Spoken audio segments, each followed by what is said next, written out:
আমার স্ত্রীকে ছেড়ে দিন, আপনাদের পায়ে ধরি ওর কোনো ক্ষতি করবেন না। নিজের স্ত্রীর সম্মান বাঁচাতে নীরব রাতের আর্তনাদ ছিল একজন মসজিদের ইমামের। প্রিয় ইসলামী বক্তা রফিকুল ইসলাম মাদানী। স্ত্রীর গায়ে স্পর্শ করে না, এই বদমাইশ কুলাঙ্গার দ্রুত সময়ের মধ্যে গ্রেফতার না করা হয়।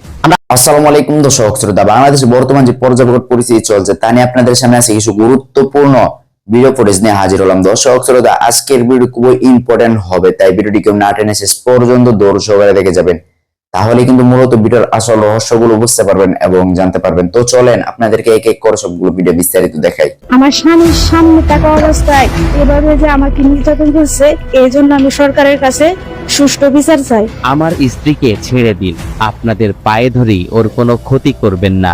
নিজের স্ত্রীর সম্মান বাঁচাতে নীরব রাতের আর্তনাদ ছিল একজন মসজিদের ইমামের। স্বামীর আমরা মারতাম না, স্বামীর মারতাম না, স্বামীর মারছি। ভিডিও অফ হয়ে থাকে ভিডিও। শুনুন, আমি একটা কথা বলি, আপনি আমার ফাও ধরো লাগতো না ভাই। ইমাম সাহেবের এমন অনুনয় বিনয়েও মন গলেনি পাষণ্ডদের। 4 ঘন্টা স্বামীকে অস্ত্রের মুখে জিম্মি রেখে স্ত্রীর উপর চালানো হয় অমানসিক নির্যাতন। আমাকে এবং আমার স্বামীকে পলাশ, জহিরুল ও রুবেল নির্যাতন শুরু করেছে রাত্র 2:30টা থেকে। বান্ডেল থাকলে প্রতি সেনমানিতে টাকা বাঁচবে। বিকাশ সেনমানি বান্ডেল কিনে জিতুন প্রতি লেনদেনে।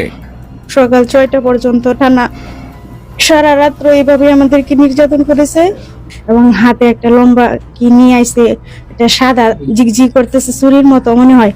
তখন আমার কাছে আসতে চাইতেছে পর্দার আড়ালে, তখন আমার স্বামী বলতেছে যে না, ওইদিকে যাওয়া যাবে না, তবু ওরা জোর করে আসতে চাইতেছে। তখন কি করছে, জহিরুল আর রুবেল ওরা আমার স্বামীকে ধরে রাখছে, আর পলাশ আমার কাছে পর্দার আড়ালে আসতেছে। তখন আমার স্বামীকে সে একটা চাকু দিয়ে ধরে রাখছে আর বলতেছে যে হ্যাঁ, যদি না দেখাও তাহলে যে কি অবস্থা করবো তা তো জানো। তখন আমার স্বামী আমারা বলতেছে যে যাও। আমার স্বামীর সামনে থাকা অবস্থায় এভাবে যে আমাকে নির্যাতন করছে, এই জন্য আমি সরকারের কাছে সুষ্ঠু বিচার চাই। ঘটনাটি নেত্রকোনা দুর্গাপুর উপজেলার শান্ত জনপদ সুতিয়াপাড়ার। রোববার রাতে এই গ্রামেরই এক নুরানি হাফেজিয়া মাদ্রাসার শিক্ষক ও মসজিদের ইমাম এবং তার পরিবারের সাথে ঘটে এমন নৃশংস ঘটনা। 2টার সময় তারা ঢুকছে 3 জন লোক। একজনের নাম হয়েছে পলাশ, আরেকজনের নাম হয়েছে জহিরুল, আরেকজনের নাম হয়েছে রুবেল। এই 3 জন লোক ঢোকার পর সাথে সাথেই আমার রুমের চিৎকারে লাগাছে।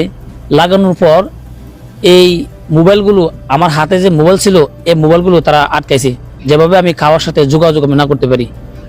এভাবে 2টা থেকে শুরু করতে করতে এবং আমাকে মারধর করছে, বিভিন্ন জায়গায় আমাকে আঘাত করছে এবং আমার স্ত্রীকে বিভিন্নভাবে নির্যাতন শুরু করলো।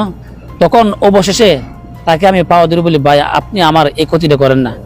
এবং এইভাবেই 2টা থেকে শুরু করে এইভাবেই বছর পর্যন্ত আমার উপর নির্যাতন শুরু করলো। তারপর তার হাতে একটা ছুরি ছিল, আমার বউরে বিভিন্ন হয়রানি, মুখোশে টানা এবং নির্যাতন শুরু করলো। অবশেষে আমার স্ত্রী আমাকে ফানজাতে ধরলো। ধরার পর তখন সে বললো যে আপনি তো আমার আপনাকে মা বোন নাই গা। তখন সে আমাকে ধরলো। অবশ্যই তাকে আমি পাওয়া ধরলাম, ভাই আপনি এই ক্ষতিটা আমাকে করবেন না। আমি সরকারের কাছে বিনীত অনুনয় করছি যে আমি সুষ্ঠু বিচার চাই।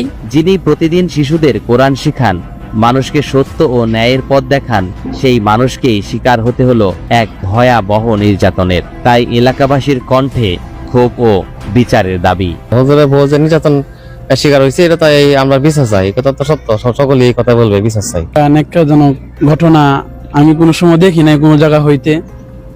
আমি চাই এটাই যেন এই বিষয়টা যেন সঠিক একটা বিচার হয়। ওনাকে আমরা স্ত্রীকে নিয়ে আসার জন্য অনুমতি দিয়েছিলাম, স্ত্রীকে নিয়ে মাদ্রাসার ভিতরে রয়েছে। এটা যেটা করছে এটা অবশ্যই একটা ন্যাক্কারজনক, এটা আমরা তীব্র প্রতিবাদ জানাই, এটার সুষ্ঠু বিচার চাই। মাদ্রাসার একটি ছোট কক্ষে থাকতেন ওই শিক্ষক ও তার স্ত্রী, করতেন দিনের খেদমত। বিনা কারণে বখাটেদের উৎপাত ও তাণ্ডবের শিকার হওয়ায় খুব আলেম সমাজের মধ্যেও এই ঘটনার দ্রুত বিচার চাইলেন জনপ্রিয় ইসলামী বক্তা রফিকুল ইসলাম মাদানী। একটি জঘন্য এবং খুবই মর্মান্তিক ঘটনা আমরা প্রত্যক্ষ করলাম।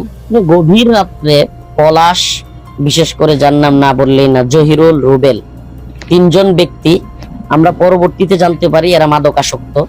এরা ঢুকে হুজুরের কাছে অকথ্য ভাষায় গালাগালি করে, হুজুরের কাছে চাঁদা দাবি করে, ওরা হুজুরকে আঘাত করে, হুজুরের স্ত্রীর গায়ে স্পর্শ করে। বিভিন্ন অঙ্গ প্রত্যঙ্গে স্পর্শ করে। তো আমার উদাত্ত আহ্বান থাকবে প্রশাসনের প্রতি, আপনাদের প্রতি আমাদের আস্থা রাখতে চাই। আপনারা যেই ব্যবস্থা নিয়েছেন এই ব্যবস্থার উপর আমরা আস্থা রাখতে চাই, কিন্তু আমাদের ধৈর্যের বাঁধ বেশিক্ষণ থাকবে না। এই বদমাইশ কুলাঙ্গার দ্রুত সময়ের মধ্যে গ্রেফতার না করা হয় আমরা আন্দোলন করতে বাধ্য হব। এদিকে মামলা রুজুর পর একজন আসামি পলাশ মিয়াকে গ্রেফতার করা হয়েছে। এমনটাই জানিয়ে দুর্গাপুর থানার কর্মকর্তা বললেন, বাকিদের গ্রেফতারে অভিযান চলছে। আজকে আমাকে শেষ এক্সাম, আজকে এক্সাম সবাই মিললাম রেশন গিয়া একটু মজা মজা করতে লেট হয়ে গেছে। পরে সজীবে ও আমার ফ্রেন্ড ওকে কি তুই যদি একলা যাবি কিভাবে তোকে বাসা আমাকে বাসা একসাথেই যাওয়া যায়, তোর আমি নামায় দিব মানে। পরে আমরা গাড়ি পাই না, গাড়িটা আসতেছি। পরে একটা লোক বলে তোমরা এখানে দাঁড়াও, পরে ও দাঁড়াইছে, তোমরা কই যাইতেছো? পরে আমরা সব কিছু ভাইঙ্গে কইছি। পরে ওর কথাটা শুনে কেড়ে দিতে তারপর রাস্তায় আমার মারি আমার টাইম দিয়ে একটা জঙ্গলের ভিতরে লেগে গেছে। কতগুলো লোক দেখছিল, তাও কিছু বলে না। আমাদের কিসের সমাজ, এটা কিসের সমাজ বলে? দুইটা মহিলা দেখছে আমার নিতে, ওইখানে দিয়ে অনেক খারাপ কাজ করছে, আমার মারছে, তাও দেখছে, তাও কিছু করলো না। মহিলা দুইটা কিসের মহিলা হইল? কমপক্ষে 10 জন হইব। আমার ফোন দিয়ে টাকা বাজাতে 10,000 টাকা। আমি বললাম যে আমার বাবা নাই, আমি কইতে আসো টাকা আনবো। বলে কি তাহলে তোর ফোন দিয়ে, আমি পরে ফোন দিয়া কই কেমন চাই দে। পরে দাঁড়া ওরা চাইলো না, এত খারাপ কোর্স করতেছে, তাও লোক দেখছে, অনেক অফিস ছিল, অফিসের লোকগুলা দেখছে, তাও কিছু বললো না। আমার টাইম দিয়ে দিছে, তাও কিছু কই না। একটা মহিলা আমার সামনে দাঁড়িয়েছে, ওই মহিলাটা কিছু কইলো না। এটা কি যে সমাজ, আমার বাঁচতে দিল না আমাদের সমাজ, এটা কি যে সমাজ বলে? যে বাগানটা আপনাকে নিচে আপনি চিনেন? আমি চিনি। কোন বাগান বলেন? আমি জায়গাটার নাম চাই না, কিন্তু আমি এমনি গেলে চিনবো বাগানটা। ওইখানে একটা অফিস আসছিল, ওই অফিসের মানুষগুলা দেখছে এত খারাপ কাজ করতে, তাও কিছু বলে নাই। আমার কেন্দ্র মাইয়া এমন করে আসার টাইমে যদি কেউ কিছু কইছে তাহলে